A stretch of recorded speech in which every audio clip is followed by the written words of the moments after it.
Hello? Hello? This thing on? Hello? Kinda. Wait, Chris, you hear anything? Salute, John. Oh God. Chris? Oh God. This sucks. All right, welcome back to Dubbed and Confused, episode 21. Guys, a good week, big week. Anime and even outside of anime. We'll jump into all that stuff as we go. I do want to start off this episode with this. I know that I look like somebody's flipping a notepad and they drew me in a bunch of different positions. Looks like shit. Yeah, thanks. Graphics card is old. We know that now. We will hopefully have a new one, by the time we're filming next week. So hopefully this will be better. So apologies if you have to look at me. Feel free to not. Maybe just put a sticky note, like right on my part of the screen. And then maybe Chris and Shaloub will just, you can watch them. Just draw a smiley face and put a sticky note. It'd be way better. Yeah. Sucks that, of course, I talk the most because I can't stop on this pod. So apologies. But that hopefully we'll have that fixed soon. Other big news before we jump in. Pokemon Winds and Waves. We just forced Shaloub to watch the trailer that he had not seen. Jump in with that. I mean, everybody's got to have a team, a starter team so far. Sure.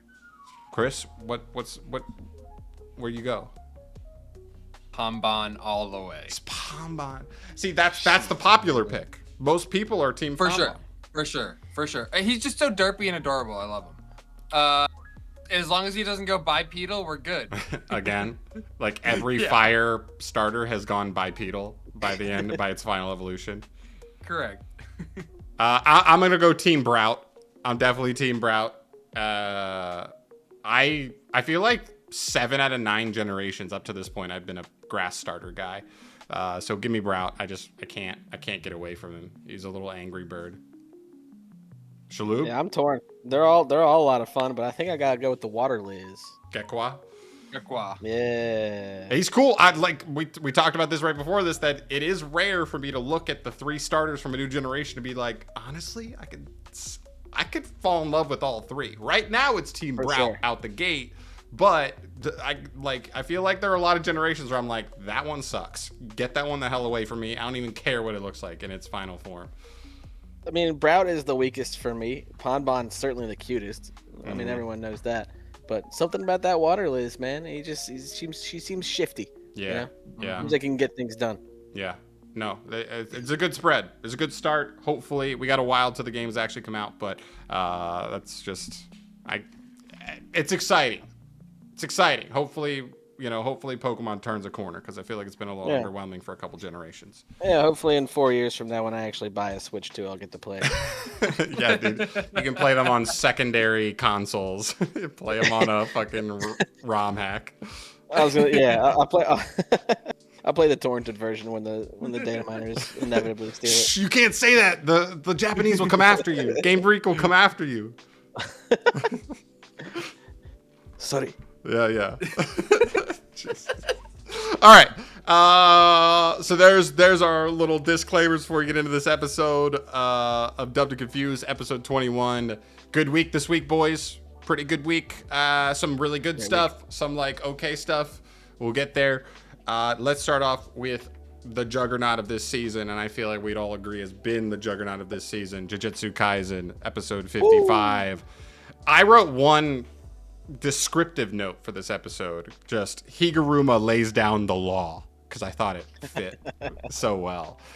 Sure. Shaloub, you want to kick us off? How you feel about this episode? How do I feel about this episode? I feel like the pacing is still just at a breakneck, even though this was kind of a setup episode. I know. I mean, I love it, though. I love how fast everything... But there have been a few times where I've had to pause and be like, okay, where are we right now? What's happening? Okay. Yeah. All right.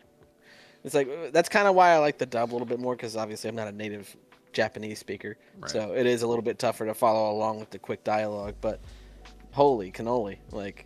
It's interesting. There's a lot of implications happening in this show right now, and Not sure exactly what to make of most of it, but there's going to be a big fight coming, and I'm excited for that. Yeah. It's tough because, like, JJK does not hold your hand.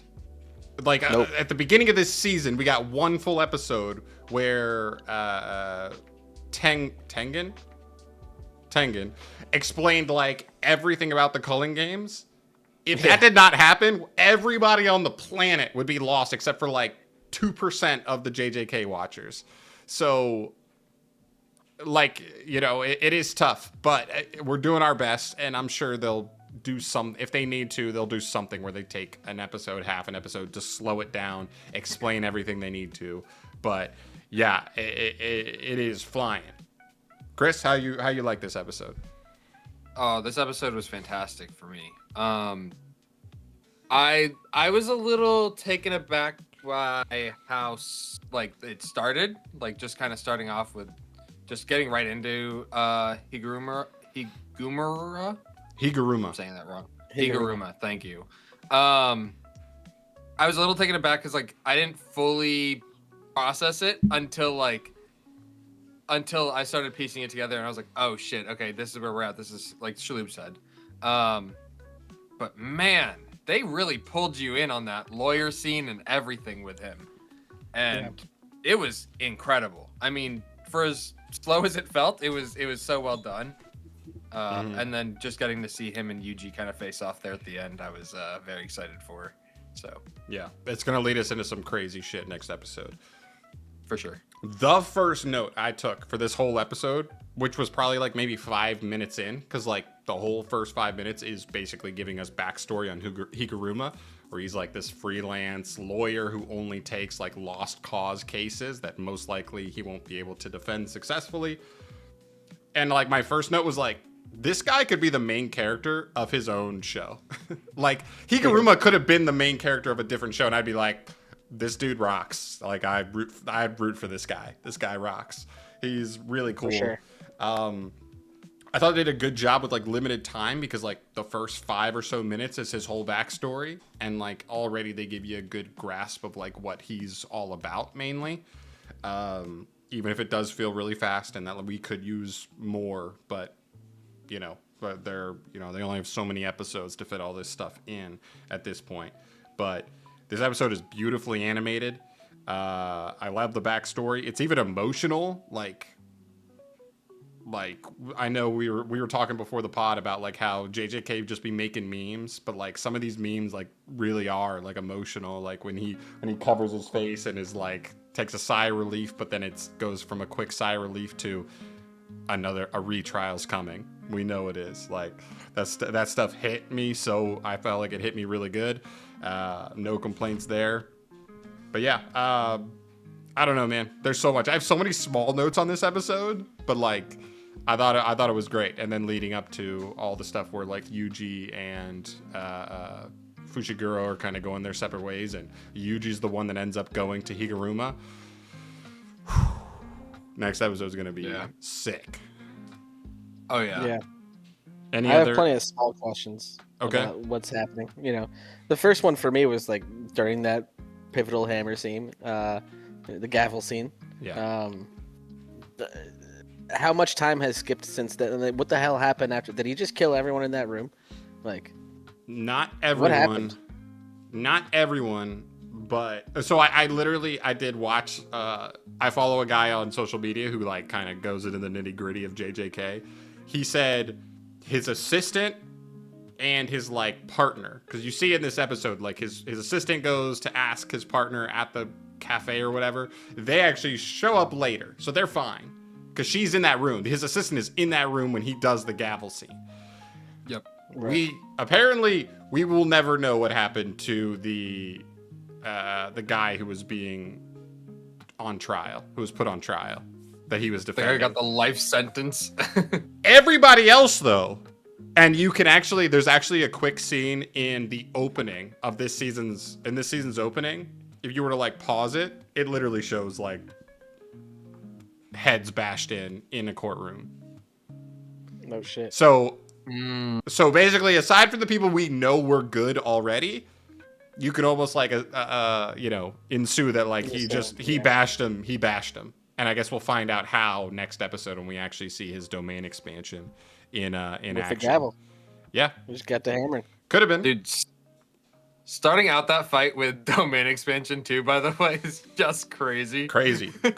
That's like insane.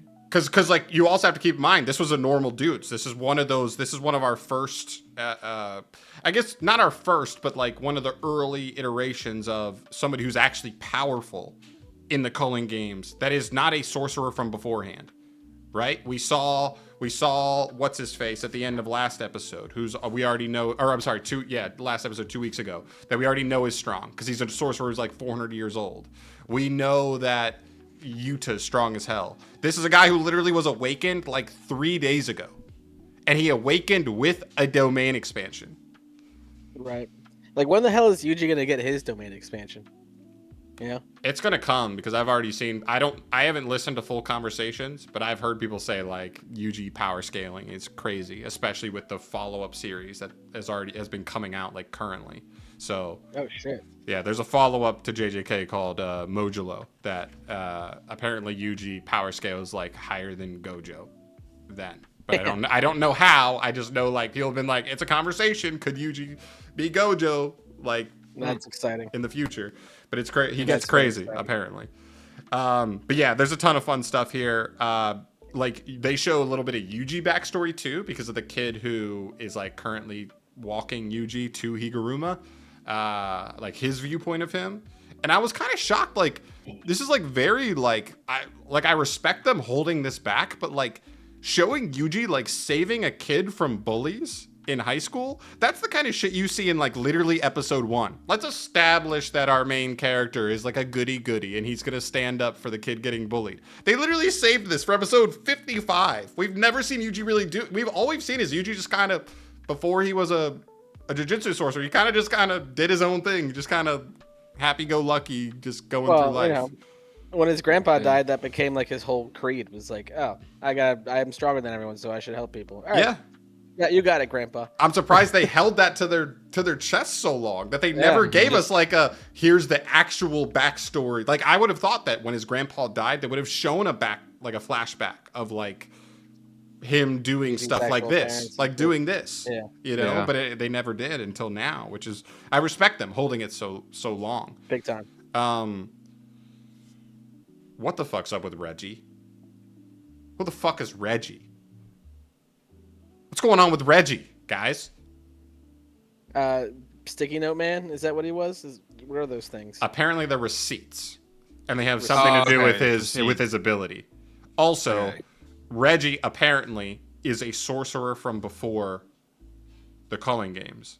Like he name drops. He was already like not just before the culling games. Like apparently he's like a before. Like he's one of these old ass sorcerers that's like hundreds of years old or whatever. Right. Like he's a real dude. He's like a real dude. Got it. I love how Fushiguro was like, oh, I should be careful not to mention Tengen. And then he immediately just name drops Kenjaku. It's like, oh, well, this guy knows a lot more than Yeah, exactly. And he's like, oh, fuck. I thought I run into somebody like this. Yeah. He's like, shit. Yep. What do I do? So I'm assuming next episode will be mostly Higuruma Yuji, but I'm still really excited to see what goes on with Reggie Fushiguro. Oh, yeah. Either way, it'll be fun. Yep. When Yuji walks in on Higuruma and he's bathing in a bathtub in a full suit, and he's like, what do you think of bathing in a bathtub? I just wanted to try something different. And Yuji's response is, it's kind of amusing. but like in the most deadpan response. Like he's just like, I don't know, dude, it's fucking weird, but like, give me your points. I need your points. So what does he say in the beginning when Yuji walks in? He's like, who is this strange guy in my place? And Yuji's just like, you want to talk? Yeah. Yeah, like, you're in a fucking bathtub with your clothes on. Yeah. It's so good. And he's like, it's actually pretty cool. Feels good. I made a note too where I was like, they drew so poorly. Like, in a world where you're like, okay, who do you want to send to the lawyer? Like, Jujutsu sorcerer. Yuji or Fushiguro? And I'm like, Fushiguro. He's gonna 100% be able to like communicate with a lawyer so much better. Yuji's just gonna be like deadpan honest because that's all he can. So he's just gonna have to get there with full honesty, but we'll see. At this point, I'm not afraid of Yuji against anyone because he's just such an unstoppable force. I know that's what we said in episode 1, and then Yuta fucking put him down like a dog in the street. Good point. Good point. That's the only thing that I'm held up on, because I agree with you that like coming into this season, I was like, dude, can Yuji like kind of throw hands with anybody? And like he's not gonna win necessarily every fight, but like, is he there? Is he on that level where he's like, he can throw hands, he can exchange? But yeah, Yuta made me come back on that. Yeah, I don't know. I'm curious to see Yuta without big lover girl on his side versus Yuji. You know? Yeah. Like, what can he do without Rika? All right, two final things. One, they confirmed what I said 2 episodes ago, where I said they just get randomly teleported into these areas. Yes. Couldn't somebody just splat if they didn't have some sort of sorcerer ability to like allow them not to splat? And yes, they just show splats. I was like, that's horrible. I was like, it was all part of the plan. Okay. I was like, I guess you just die. And listen, I guess the argument for it is survival of the fittest. Like, if you couldn't at least find a way to not die from gravity, then. And then also, like, what was that bit at the end where, like, what, they're just gonna nuke Japan anyways? Like. Yeah. That's what fucking Geto shows up to that. Yes. What I assume is like some kind of government council. I did have a small note about talking that. About how they're gonna bomb motherfuckers, like.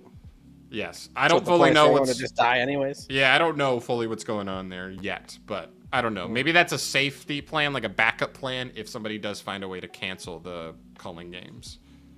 I don't know. Well, I thought he mentioned that they were gonna do it anyways, like no matter what. Oh, I don't. Yeah, it made it sound like it was happening either way. Like the bombing was gonna happen no matter what. Yeah. Yeah, like the rules for prolonging the game were just so that they would have enough time to drop this bomb or whatever.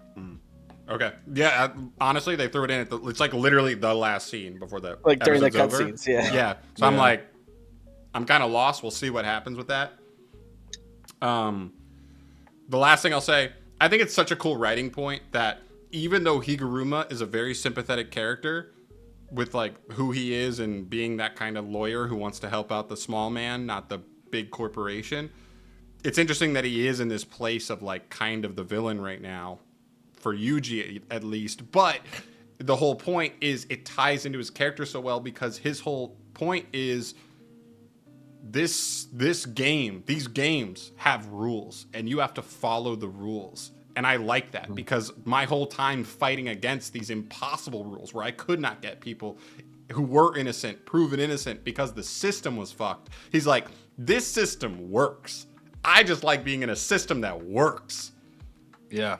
I also made a note of that because I was like, it's such a cool like counterpart to the beginning of the episode where you could clearly see a broken system. You can certainly question his moral compass, though.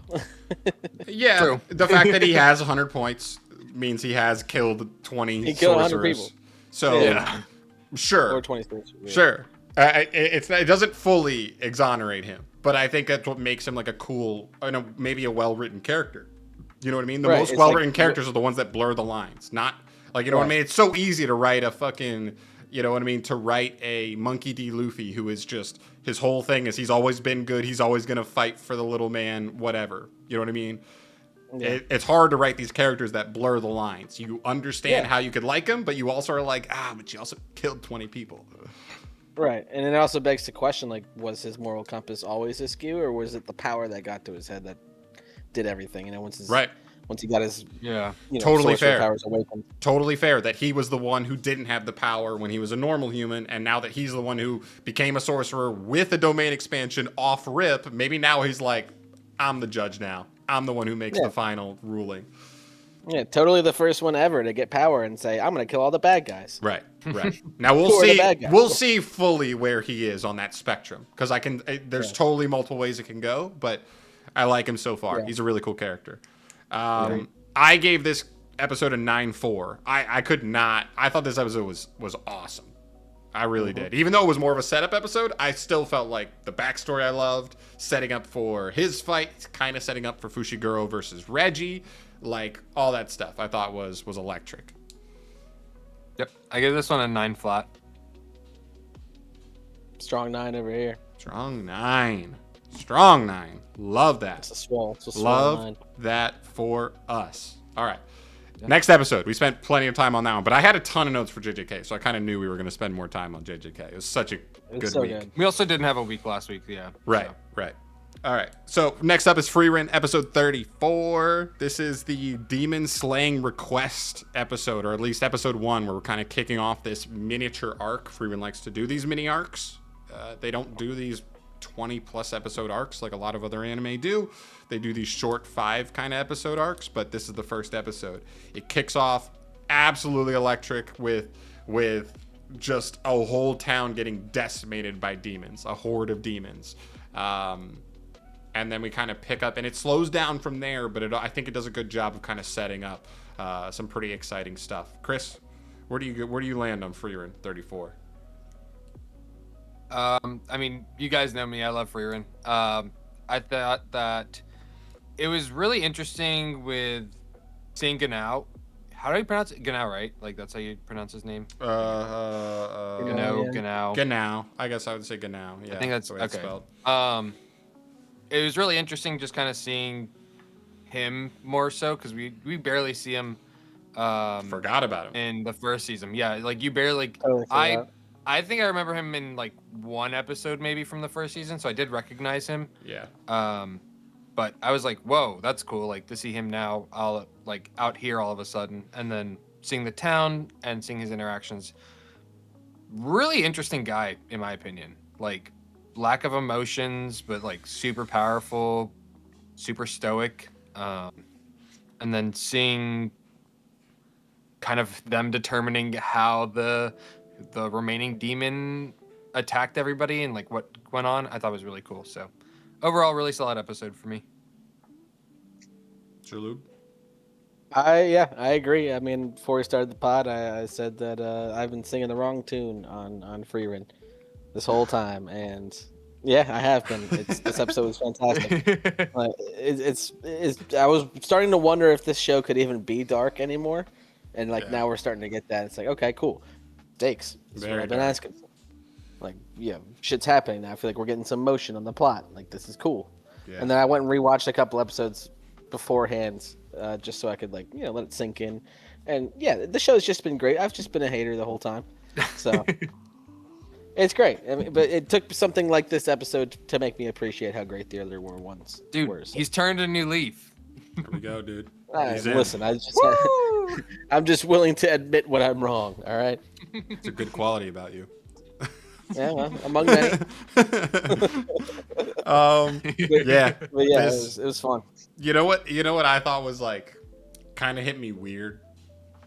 The opening for Frieren this season is such a celebration. It almost is like the type whenever you have these types of openings that have this big chorus with a bunch of different singers all at once, and it has this it sounds like it's a whole crowd singing. It's almost like you're at a concert and the artist literally wanted the crowd to sing the chorus. It's one of those. It reminds me of I think it's the first Egghead, One Piece Egghead opening that also had that same vibe where it hits like that and it's like a crowd is singing. It's very celebrative, which is so weird because they do the fucking whole village getting decimated before the opening. So the village gets absolutely decimated. Everybody's murdered. And then it just goes into this super celebratory opening. And I'm just like, how am I supposed to feel right now? This is not right. Totally a stylistic choice in my opinion, because it just shows that everywhere Frieren and her company go, they make things better. Yeah. And they will. True. They will, for sure. But yeah. I really do. I like how they're starting to show more of the aftermath from the Demon Lord War and all that shit. Yeah. Because in that one of the previous episodes, it was yeah, you beat the Demon Lord, but there's still demons. Yes. So and high level demons, and we kind of got more information on that a couple episodes when we talked about the hero of the North or whatever, where Right. or whatever. I forgot what it was, but it's like not all the like absolute highest ranking demon commanders were all killed. Not all of them. Yeah. Right. So Because he went and died to like 3 of them or whatever. Right. So they're still hanging around. But yeah, Ganao is cool, and Ganao is almost like on the opposite side of Higuruma, sort of, in that right now Higuruma's playing a villain, but we've seen the side of him that is more, friendly, that is more good side of him, whereas Ganao is like kind of playing ally, but you can see how dark he is and how, like, if push comes to shove, he could be the kind of militaristic guy to make that choice of, I'll sacrifice you, my ally, to take out the whole, you know what I mean? Sacrifice a small amount to, you know what I mean, for the good of the cause or whatever. But he's very jaded. He's very numbed to, you know what I mean, this whole, battle and everything and war. Which is cool to see that, like, they're not all, happy-go-lucky, and that Freerin even still having, like, some joy to her, and honestly more joy now than she did her first run through. Honestly, kind of just speaks even more to like her party and the first adventure she had. Himmel. Yes. Yep. Yeah. Yeah, I do love how, like, cold and just stoic Kanoa is too. Like, you clearly can tell he just has nothing but pure hatred towards these fucking demons. Yeah. Well, and I think he's a really good contrast to Freerin too, where it's like not even like a full contrast, it's like a partial, because like sometimes Freerin, even with Fern and Stark, will be like, she'll get very to the point with them sometimes when it comes to stuff like that, where it's like life or death, like you need to do this, like,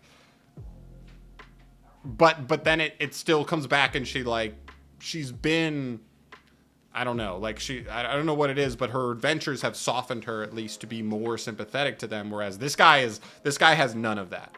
This guy is just like, go do lookout, go do whatever, go find information on what our enemies look like what's their situation. Like he's no, like, do you need a break? Like, how you doing? Yeah. No, like just kill the demons and then move on to the next demon. Right. Yeah. Right. So cool. Last note I had, funny note. I said, Zoro, eat your heart out. Fucking 4-sword style inbound. You know he's gonna put that force in. Punch it between his butt cheeks. Right between the cheeks, baby. Right That's between right. the cheeks. There's no other crevice. I mean, Killer B would beg to differ, but Shalhoub doesn't even know what that means. So it's fine. It's fine.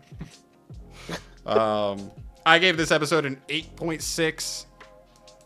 It might seem a little low, but this episode is fully set up. I still like it though, and the fact that this is kind of a low level episode for Freerin, and it's still at upper level 8, I think speaks volumes. So I think next episode and beyond should be fireworks. So where you guys land? Yeah. Shalhoub? Strong 8 for me. Real strong. Love it. Nice. I went 8.3 this week. Okay. Again, it was a little bit slower, was a lot of setup, so I did go a little bit lower. Sexy. I love it. I love it. That takes us to Sentenced to be a Hero, episode 8. The big things that happened in this episode, we have the investigation of the Guild. The Guild is what it's called. Just the Guild. Couldn't get more creative than that. And then little kid beatdown. That's what happened in this episode. It was a bit of a snooze fest. It was a bit of a snooze fest for me. Don't start with me. Let's get the good things out of the way first. I don't have anything good to say about this episode. It's on full blast. Okay. Oh no. Oh I mean, no. I have a Freerin's couple- out, but Sentenced is in the doghouse for Wow. Shalhoub. Wow. Yeah, Sentence was on its way to the doghouse. It has been a little underwhelming for a little bit, huh? Yeah. Yeah, it's been a lot. It's been pretty slow. I don't have a lot of great things to say, but I have a lot of, like, I guess, story and world building things to talk about. And I guess, like, just a funny thing. At the beginning of the episode, you have, like, Xylo and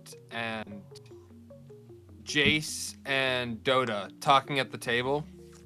And Jace Jason's just like all upset, and they're like, "Oh, is Yeah. Neely upset with you again?" And I'm just like, okay, it's kind of funny that like Neely is just like a moody dragon, and like also I guess His Jason's girlfriend. life partner. Yeah, like his that is girlfriend. fun. That is a fun dichotomy. I made a note about it. Yeah. Yeah, and I was like, why is Jace giving like I fuck my dragon vibes? Like it's so weird. Well, you know. But like, yeah, it's just a big relationship. I thought it was funny. It was a quick funny scene. It just kind of shows that. But the rest of the episode, it was slow, a lot of setup.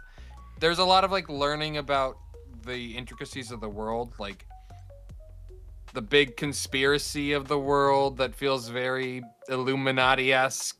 Their version, this world's version, yeah. I guess, of that. It's definitely just church bad, you know. I wrote down that goes like, further exact than thing. that. It kind of also goes like further than that too, because like who in the church? Because like there's different sections of the church. I don't know. The guys with the tablecloths over their face. Obviously, those are bad. Yeah. I mean, yeah, of course, there's those guys too. But yeah, other than that, you get more fiance and Kivia together in this episode. Yeah. Whatever, the love God, that triangle bothered thing me. is just so weird. Yeah. So boring. And we knew it was coming too, from last time we talked and saw them together. So Here's I mean, it was. Here's where we're going. I think this is where this is where everybody's gonna land. This show has a cool premise. It has really good quality to the production. Yes. Everything outside of that, pretty basic. I feel like maybe not everything, but most other things are pretty basic. Yep. It's leaning Smoking that way, hot yeah. chick with no personality. Yeah. Like at first we were like, oh, are they actually developing some sort of like love story here with Xylo and Kivia? And now it's just no, we just need to make sure we have a once per episode. We need to meet our once per episode quota on making Kivia blush because Xylo gives her a compliment or whatever. You know what I mean? Like that's what it is now. Such a standard anime trope. It's so uninspired. Yeah, and it's not enough. It's not doing it for me.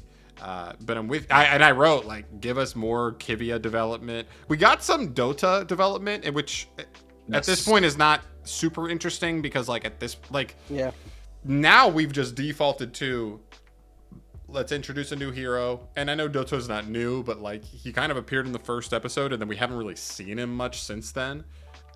Yeah. And then it's just let's just show him in the trial where they tell him he's going to be a hero. Like that's kind of what we've defaulted to. We've seen it for Sav, we've seen it for Xylo, we've seen it for Dota now. They're just doing it like every other episode. They're just like, oh, who's the next hero we revealed? Oh yeah, let's just show them being. It's starting to their feel sentence. a little predictable. Yeah. Yeah, I feel like every hero is going to be like the same thing. It's like, oh, go stand trial, fucking church people lie on you, and then you're a hero.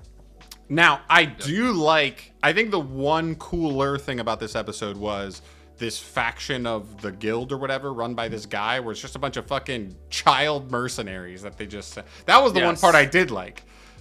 But only because it was like kind of different. That it was the only thing I couldn't predict. That they were just going to send a bunch of 10-year-old assassins to murder this group of like, military juggernauts. And then it's oddly fun to watch them just beat the shit out of little kids.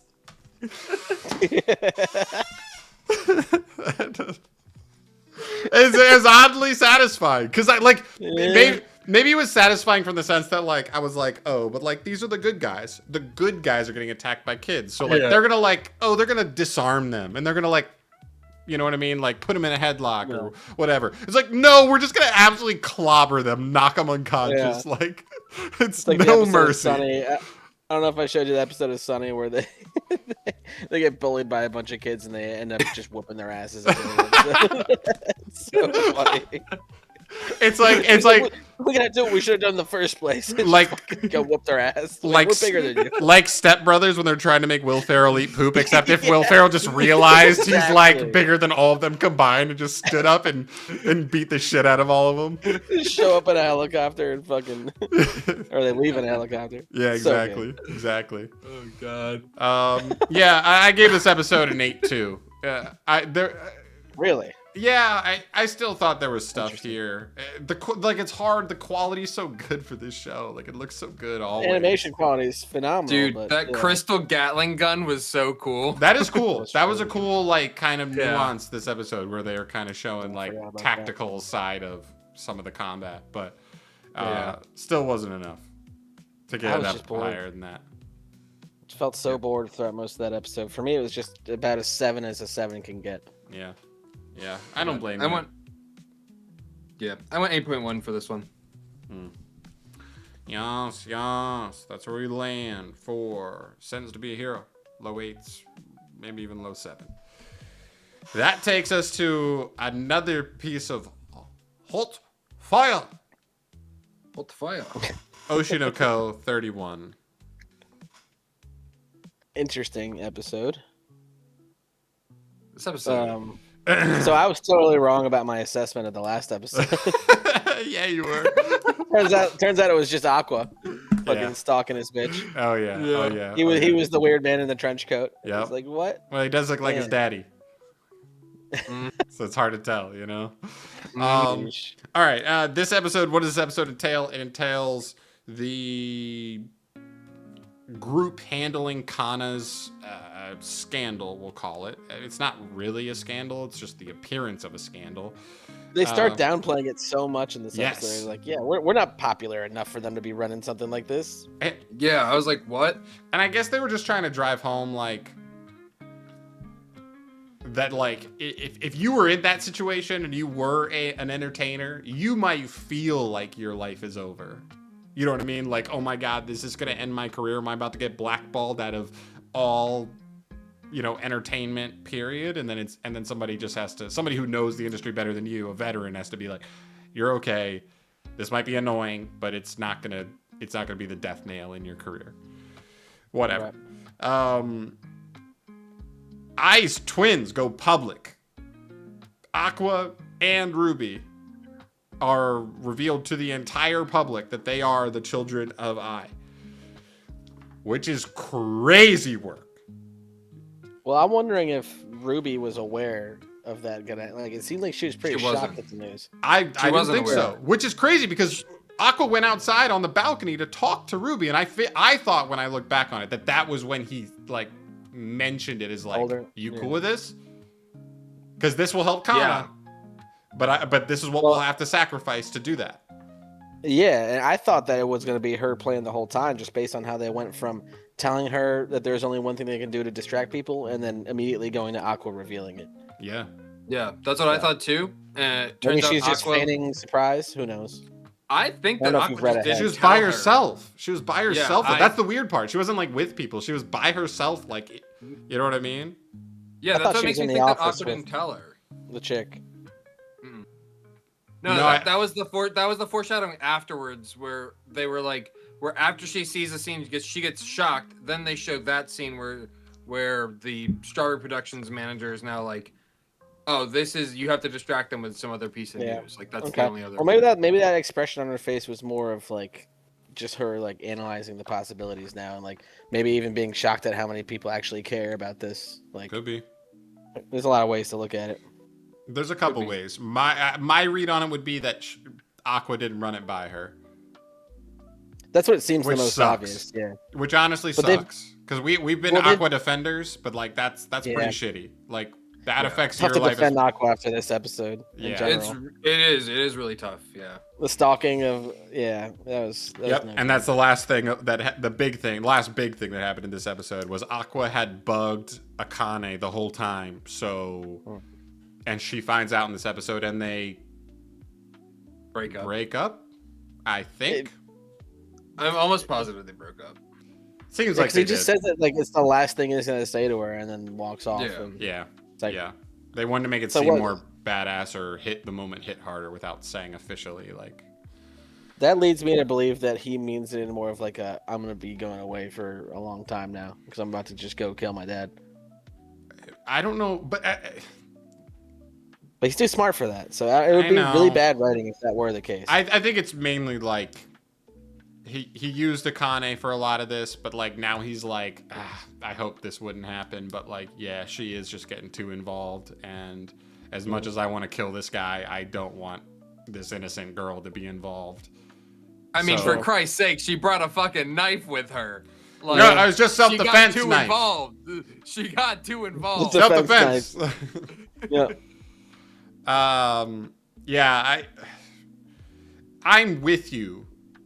This is like such a weird, this is like one of those things where like sometimes you like have a friend in your life who tells you about a relationship that kind of sucks, and you're more friend with them, but you also need to like in your mind, you can't tell this to them, but like in your mind you're like being subjective somewhat, and you're just like, well, you both kind of suck. like they fucked up for sure. But Akane also behind Aqua's back was low-key planning to murder somebody. Like, right. Which also is fucked up. Like, not like it's fucked up in its own way, but also fucked up that like you couldn't tell your partner like, let's do this together, or let me help, let's figure this out. Like, yeah, Aqua's not right 100%. Neither is Akane. But neither is she. One of those. Nope. Yeah, they're both psycho. Yeah, I also wrote like Aqua just can't stay away, because even before he breaks up with Akane, he does this thing where he goes and he announces to the world that, because that's the whole plot, is where Kana's scandal is going to go public, but he talks to that reporter and says, I'll give you a bigger story. Throw that story in the dumpster. That's a nothing story. I've got a real story for you. And that's the story that Ai's two children are still alive, and who they are, because he just can't stay away. He just can't help himself. And breaking up with Akane, door's wide open. And I'm kind of scared because he's like low-key unhinged. He's bugging his girlfriend. Like, what happens now? Kana sees a door open. Kana once says like, oh, like he's available again. Like, let me move in. Except this dude's unhinged right now. Aqua's a little unhinged. Yeah, it really makes me question a lot. Like, why for this? For this, you're gonna give up one of the biggest secrets of the show? Yeah. I don't know. I don't get it. Feels very random. Yeah. Chrissy? Yep.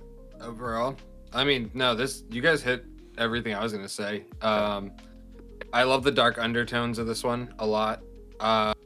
I love watching like when Ruby sees the billboard and her eye turns dark, because like she had the one that was already dark from before, but now both of them turn dark. I'm like, okay, now we're getting to like evil Ruby territory. Like she's gonna be unhinged. I don't know. It seems like there's gonna be a lot of like mental breakdowns and unhingedness coming out, but we'll see. just like in real life, there is gonna be some frustration here where I'm like, just like in most relationships in real life, I'm like, if you would just talk to that person, like this would not be an issue. And just like right now, it's like if Ruby, Aqua, Akane, Kana just all got together, we're like, hey, this guy is a murderer. Let's take him down. Now, maybe that would make the story too easy and they would solve the, you know what I mean? It gets rid of a lot of the drama of the story. But like, there is some frustration of like, they're going to struggle doing everything on their own individually. All of them. Akane is, Aqua is, Ruby is. If they had just gotten together and been like, hey, let's put this piece of shit in the dirt. Like, it'd be over tomorrow. He'd be buried underground somewhere. No one ever find him. Potentially. Potentially. Yeah, the only thing I've been holding on to kind of push those obvious expectations away is that Aqua's playing 4D chess, but now I just don't fucking know. I mean, nothing's gonna be the same from here on out. Like, yeah. Also, I am Iron Ruby Man. Like, and Aqua and Ruby don't know about each other still. Like, they don't know about their past lives still. Well, I think Aqua kind of knows. That's definitely gonna be coming. I know that there's gonna be some big reveal coming with like has to. I mean, it's inevitable. It feels like, and maybe that's the missing link, that like when Aqua and Ruby will work together is when they like reveal that they are reborn who they were before, like to be reborn, but in their past lives, and then being like, oh my god. She's like, you were my favorite doctor, and now you're my brother. Like, now we're best friends again, because they basically were best friends for those last couple months where she was alive. But yeah, I don't know. Also, what the fuck was that push? You know, they kind of set up that push at the top of the stairs, like this guy's going for Akane. He pushed her down the stairs like to kill her. Like that's a tall flight of stairs, just a real body check, and like that could kill somebody. Yep. And then he's just like, oh, sorry, I bumped into you. I'm like, huh?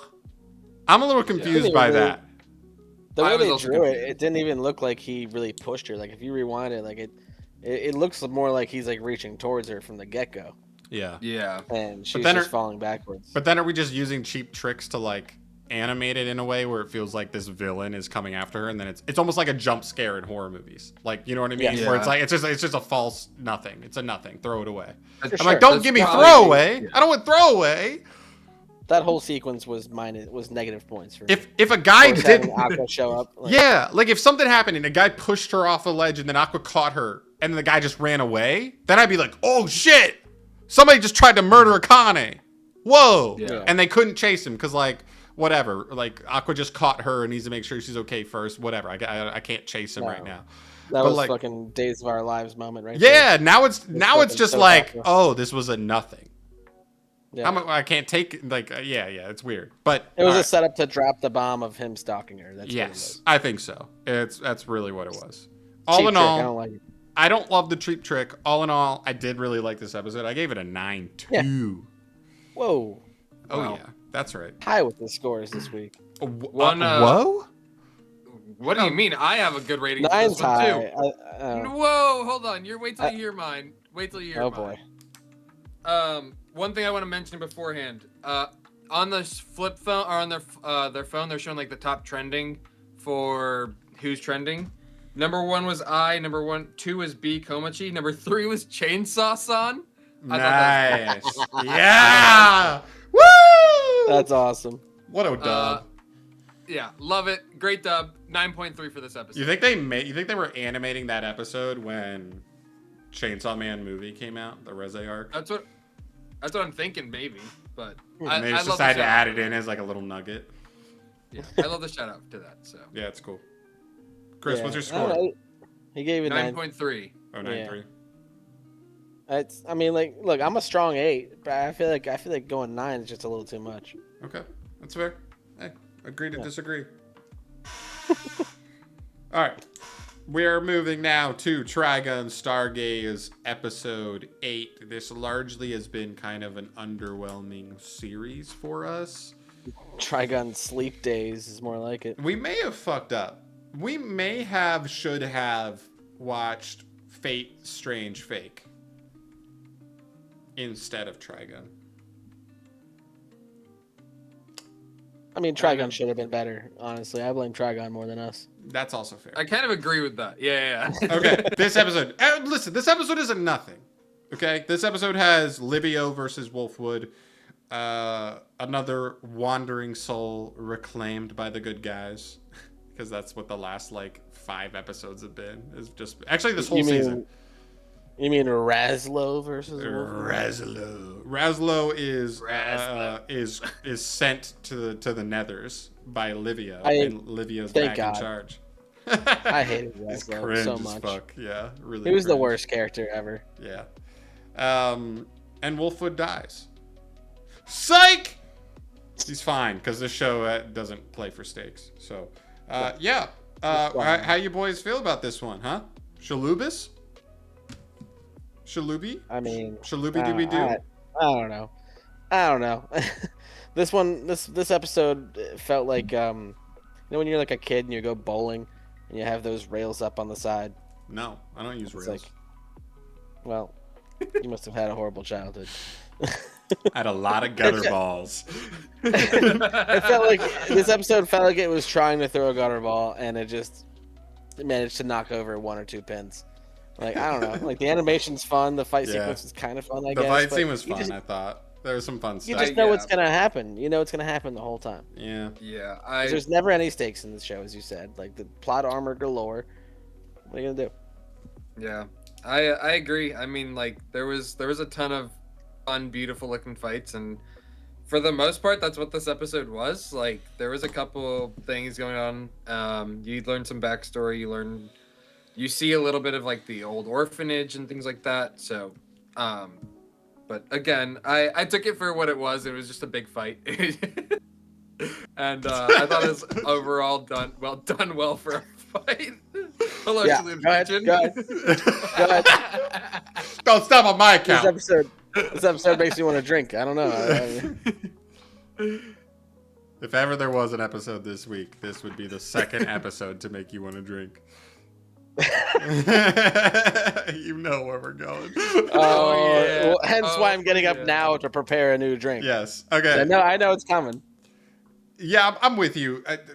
We've said this Trigun, this version of Trigun. I felt like the original Trigun actually felt like it had more personality to it. It had a little more diversity to it. This version of Trigun feels very basic. I actually was at the point at the end of the episode where I was like, if Wolfwood dies, I might just put respect on this episode. I might give it a whole point upgrade just because it feels like, this guy, maybe your favorite character, because Vash is so basic that like Wolfwood could be your favorite character at this point. I wouldn't blame anybody. And your favorite character just died. They killed your favorite character with 4 episodes left to go. And then he was just like, I'm sleeping. And I was like, oh, you did me like that. Yeah. Of course he was.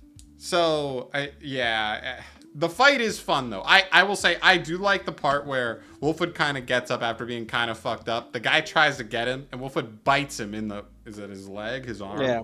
Yeah. And drinks his blood because his blood just has a ton of that fucking juice in it that heals you. So he heals himself, and then the guy's like, "Oh, you're healing," and then he goes to shoot him, and Wolfwood like does like a backflip over his gun to get behind fire, and then Wolfwood like fucks him up in like a half a second. That was sick. That was sick. And I thought the fight was pretty cool. Like that's the issue, is like the fights have been cool when they happen. It's just like you get one fight every other episode that's like legit. Yeah. And not that we're necessarily like action hounds, but when the characters aren't doing it for us, the plot's not doing it for us, then the action needs to pull the weight, and it's not quite pulling it that far. So this episode to me was very mid. Also, the scene with Livio arguing with himself was so cringe. Oh man, Yes, it was so cringe. Oh my It was God. it was bad. It was hard to watch because we've seen scenes like that. You know what I mean? Like someone, whatever, two minds inside one head fighting with each other, and where it can work. This one did not work for me. I don't even know what it was. I was just like, get off my screen, my guy. Razlo is just everything about him sucked, in my opinion. Yeah, and very No, generic. Dialogue sucked. Razlo literally has a line where he says, "I'm getting hard." I I wrote was it down just because I about was to like, mention "What that. the fuck?" Yeah, Okay. I was That what the like that's fuck? normally the type of thing that would make me laugh, but something about him saying it in the way that he did, I just felt disgusted. I was like, get off of my screen, as John said. Yeah. earlier. Yeah, The hell off my screen. yeah. All right, scores 7-4 for me. That's generous, maybe even. Could have even been a high 6. But yeah, 7-4. I gave it that based on the fight, because I still thought the fight was cool. But outside of the fight, not a ton going on here. I went 8 flat. Wow. I like the fight a little bit, and then I also like the backstory of Wolfwood. Wolfwood just like is my favorite character, so yes, I do don't point at me. understand that. It's backwards. It's Wolfwood's backwards. like- yeah, so I did. I mean, having a Wolfwood centered episode just hit a little bit harder for me. So Yep. Shalhoub. 6, baby. You know what it is. 6 to Doodle Daisy. Yep. No explanation needed. Makes sense. No problem. Okay. not too bad all around. The absolute shocker of the season, blowing us away. We never expected it. What a run for Fire Force.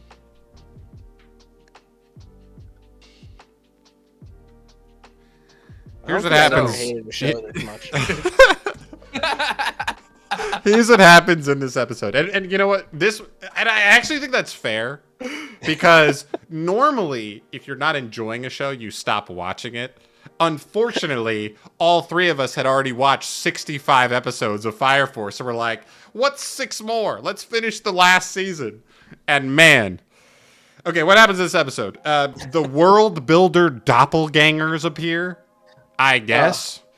And everyone gets naked. That's what happens in this episode. Yeah. The entire live action section of this episode for whatever fucking reason. Yeah, full like 2-minute live action scene that kicks off. Oh, look at us. It's We're art. artsy fartsy. See, I thought last episode's artsy scene was a little more in tune. This one didn't. This one kind of lost me. So cringe. On It's the that front. cringiest thing I've ever seen in my life. Yeah. Yeah. This episode is like a fucking 2 to me, dude. It's like a 2. This episode was. See, I have one score for this, and it'll make sense. Man, here's my thing. Okay, this whole episode is about. To me, this episode was about the mangaka wanting to get up on his soapbox and scream about things that annoy him in the world. And that's kind of what part of this series has been. Right? Like, he wanted to get up and say, it's annoying that, like, just because someone looks hot, that, like, older generations get annoyed at them and tell them to put some clothes on. Like, just because something isn't sexy to you doesn't mean it's not sexy to somebody else. Ooh. My problem is, this is where good writing comes into play here. And I love Soul Eater, so I hate bashing the same mangaka for a different series, but we can just separate those things. That's where good writing comes into play, where you're like, you can write it in that way where that is a point of the story, where you don't have to absolutely bash people over the head with it and just like basically scream it into their faces like this. You know what I mean? Like, this is the most literal, direct way to do that, as opposed to having like a nuanced written storyline into your story that you already have going on that like proves the same point, pushes the same point, expresses the same feeling. This is just literally bashing us over the head with it, and it just doesn't hit the same. And we've already expressed how annoyed we are with Tamaki and her luxurious nudity. What is it? Lucky I didn't even lecture. care to write it down. Lucky I didn't lecture, even care yeah. to write it down. Yeah. So yeah. Yeah, it just doesn't hit for me. We don't need to spend too much more time on it, but Chris, if you want to share some stuff, dump it, and then let's move on to the final episode. I mean, for me, hope being the only way to win is such a basic trope that it's just so poorly done. And to be like this poorly done is insane. And then to now turn lust into hope, like we mentioned earlier, also stupid as shit. Doesn't help that Assault, the main villain of this episode, is like a dude that you're like, who? Yeah. Yeah, I don't remember him at all. The guy from one do I. episode in season 2. He shows up for one episode and disappears basically because he was too nervous to fight Tamaki because her clothes kept falling off, and then he would nosebleed and he couldn't fight anymore. Like, that's our villain. The guy who just showed up that did that for one episode. Like a whole season ago, 24 episodes ago. It's like, who? This is supposed to hit when I'm like, who the fuck is this guy that we care about now? No way. Yeah. Who cares? This show has been nothing but just a walking identity crisis. Like, Yeah. it doesn't know what tone it wants to be throughout the entire thing. The only reason it wasn't a fucking zero, do not pass go, do not pass $200 for me is because, like, I didn't hate the little bit of a rant that little kid went on with his mom. I thought that was kind of funny. Yes. But then immediately afterwards, when he went into the whole builder whatever bullshit, it's like, all right, Yeah. you lost like, me again. cool. Yep. Yeah. You caught me for a second, and now it's gone. Scores. 2. They went 2. Yeah. I 5.8 for my score, and then this week I decided to do a Fire Force curve, and I wrote a 7 as the Fire Force curve. I will say, here's my score, and it's only fair. Canonically, 6.9. On to the next. Final episode of this week. Tojima wants to be a Kamen Rider. Yeah. Thunder Raiko, the episode.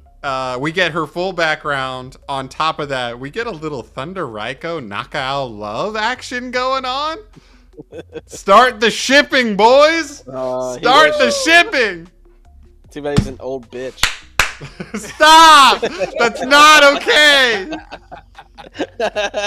Our king, our poor king.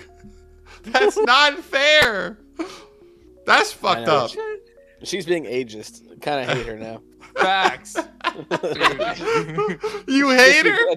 What a 180. Yeah. No, she's just playing hard to get. She'll come around. We'll talk about it. Okay. Chrissy, lead us off here. Where you go on Tojima? 21, by the way. Tojima 21. I mean, where don't you go with this episode? You have Nakao beating down Thunder Raiko to start the episode. Yeah. In One a very shot. swift way. Yeah, like in a 44 very Magnum. swift way. So obviously Nakao's training little mini arc has helped him out a ton. Yeah. You get Thunder Raiko's backstory. Really cool. Really short and simple too. Her backstory gave me the vibes of like an influencer who wants to go like fight a pro wrestler. Jake Paul. She's Jake Paul. That's what you're I saying. don't want to mention it. But like, And then as soon as she fights like a let real me pro wrestler, fucking gets her ass whooped. I mean, but Yeah, she like, did. She whooped the pro. No. I'm talking about the pro is the one who was like, because she's the pro wrestler. The other person was like technically the like influencer guy or whatever. Oh, I it thought was well, like she the was an roles MMA reversed. fighter. Like I would argue in MMA. Yeah. in our world, MMA is a more seriously taken fighting sport is. than wrestling is. Mhm. Well, I mean, wrestling is incorporated into MMA in our world. Well, wrestling, Yeah. but also Thunder Raiko's not like a championship she's- wrestler. She's a like showman wrestler, like a what I Yeah, mean? like Get the WWE. fans in the stadium and power bomb people kind of Yeah, wrestler. she's like WWE, so that makes me SmackDown. wonder. That makes me wonder, like, what the difference is over there, because like maybe in Japan, like pro wrestling isn't scripted like it is here. Yeah. Could be. Yeah. That's love that backstory. That backstory was awesome. And then you get a good another training little bit, which I thought was Yeah, fun. Raiko joins in for the training. Great. I'm in for that. Yeah. And everybody loves Nakao's soup. Everyone just loves his soup. It's great. All Oh it my has is God. salt in it. Dude. Salt and fucking All right, mushrooms. and let's go. Now that you mentioned that, Shloop, great point. I love that you mentioned that. Yep. Raiko, in response to the soup, says, "It's good." I wrote this down too. Nakao responds to that saying, "Isn't it? Because there's love in it." Yeah, to immediately. then V3 or Ichio says, "I thought you said there wasn't love." Which then course he there was replies. Which then he replies, "I put love in yours, especially in yours." It's amazing. I love it. It's so good. Knockout's got such a hard crush. He's 44 years old, he says in this episode. I didn't realize he was that Wow. old. Yeah, it's right there next to Tojima. I was Yeah. gonna say Tojima too. Yep. Man. It's a tough go for the guy. Cause like then he gets into another fight with Raiko. She keeps just absolutely destroying his face while he's just there being like, "I love you." And she punches him again. He says, "I love you," over and over again. She's blushing the whole time. So she's flattered in some way, which is kind of what confuses me. So you can't is always read into blushing too much in anime, because trust me, it'll get you into trouble. You'll think someone like cares about someone else more than they do. She could just be flattered by the fact that anybody might be flattered if they're not often told you're beautiful, I love you, whatever. You know what I mean? But that doesn't mean you like the person back. She tells Nakao, "You're too old." She's like, "I'm gonna say this once." "You're too fucking old," or whatever, and then runs away. Ain't gonna happen, old man. She says, "You're too damn old. It'll never happen." Brutal. I really thought this was gonna be it. I thought we were in. I thought she was gonna get her spell broken from Shocker. Yeah. With will. love. She will. She will. He'll Yeah. whittle her Well, I down. mean, you have the scene where she's like sinking into the darkness, and then you hear Batman like kind of pull her back together. So I was like, oh shit, Fuck she Batman. almost got snapped out of it. Couple things. Also, 44 Magnum, cool. Even though it's Beautiful. just a punch, cool. I'm with it. Beautiful. I like that Love as it. his signature move. That's cool shit. Dude, I Yeah, love the that's cool animation shit. for his punch too. And just here goes Tojima again, making a character that literally in the last 2 or 3 episodes we were like, dude, who's a bigger pushover than Thunder Raiko? That they kind of sauced up to be like, the next boss, like the next tier of boss that they're gonna have to fight. She's been OHKO'd like 3 separate times by by the riders. OHKO'd, 1-shot KO'd. It's insane. But then for Tojima to take her and make her likable. Like now I'm like I kind of respect Raiko. Like I'm kind of rooting for her. Yeah, I thought she was gonna join the team at one point. Yes. Well, yeah, I still think she might. And like as soon as they gave her the backstory, I was like, okay, they're gonna make us love this bitch. Yeah. Yeah. The writing's super great. excited. The writing is just impeccable with this show. Man. They're doing such a great job. They're making like the most monotonous shit somehow funny and entertaining to watch. All right, last couple funny notes here. Nakao says, "You're a lot slower than my master was." I remember it's the first. By the way, if you're not following along, his master, the like 20-year-old rooster that died to a cat last episode.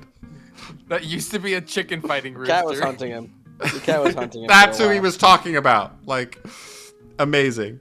Also, the other thing that I didn't even include here is a little more investigative work by Mitsuba and Yukarisu. They go up to the like penthouse suite of Batman to like see what's going on and like confirm what's going on. He's just having another harem like party in a pool of his own Just blood. his blood. Yeah. Yeah. Apparently. Of his own Gross. blood. What I wrote was no shot. Nobody sees them just dangling out the window. These are windows. Windows are see-through. As far as I'm concerned, unless I'm off my rocker here, they were literally just hanging there for like over a minute straight with like 30 plus people in a room. Nobody noticed that there were just 2 people dangling out their window like that. Yep. Yeah. Insane. I loved it. Absolute insanity. Such a good show. Yeah, it's great. 9-1 for me. I like this episode, man. I like Thunder Strong Raiko's down. little story. It was a strong 9 for me. I went 8.9 this week. I did go below a 9 for Tojima this week, but it was a little bit slower in terms of Tojima for me, so I did go a little lower. But still solid all around. It almost broke the 9. All right, I'll allow it. We still averaged out to a 9, so it is what it is. All right, that's everything. We ran a little long this week, but you know what? We had a lot to share, and it was a good week. You know, it's a good week for everybody. I just feel good about this week. You know what I mean, boys? Yeah. Feel good. It's been a All lot right. of weeks where like, oh boy, next week's gonna be great, and then next week is great, and then also at the end of that week, it's like next week's gonna be great, Yeah, Then that week is great. yeah. and then that week is great. But trust me, JJK is gonna be great next week. Trust. Oh, for sure. Trust me, Daddy. And Freerun. Freerun. Oh, and Freerun. Oh! And Freerun. What else? Oh, yeah. What else is gonna be great? Oh, nothing except for Tojima. Got it. All right, cool. Tojima's always great. Oshinoko could be pretty great. It could. It could. Yeah, It could. it could. Sentence could be great. Maybe sentence surprises. I'd like I it hope to. so. I hope so, because it looks really good. I'll stay cautiously optimistic. There we go. Cautiously dude, that should have been the name of the pod. Cautiously optimistic. Oh, All right. shit. All right, week 24, we're changing the pod. That's it. We're rebranding, boys. Here we go. Nope. I don't like it. All right. Ladies, gentlemen, thank you so much for watching. As always, we appreciate your viewership. We appreciate you making it all the way through, especially watching my choppy ass dance around your screen. And it is terrible. But we appreciate you. We'll have that fixed sooner than later. If not next week, for sure. before the week after. But we appreciate you hanging in. We appreciate you listening. We'll see you next week. Let us know your thoughts on this week's episodes. Bye-bye. Bye-bye.